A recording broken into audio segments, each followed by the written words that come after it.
如总理新竹的造势大会，是甲中央来呛讲，对防治天狗热是一国两制。讲去年越南甲印尼爆发天狗热的时阵，中央是正积极咧甲因斗相共，但是对高雄是正无关心。韩国如早起去视察天狗热喷药的时阵，搁再一次来批评，讲这种的感觉真无好，讲完全感受袂到行政院的热情。行政院长苏贞昌是安怎来回击呢？伊讲世界乱讲话对防疫无帮助。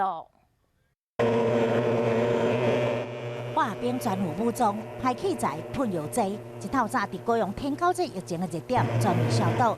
高雄天狗热目前已经28个人染病，国军7月初到2月出动88名化学兵。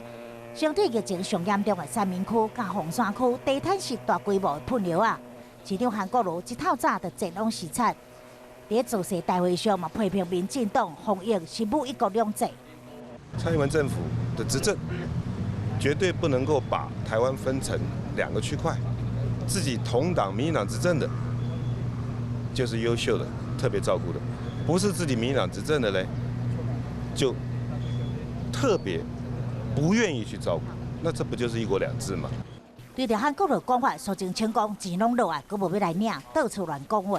5000多万，我们2天就核准照准，但像从上个礼拜准了，到今天都还没有来领款，可见高雄市政府不但不用心防治地方病媒蚊，连办事效率都很差，而首长又到处跑，话还乱讲。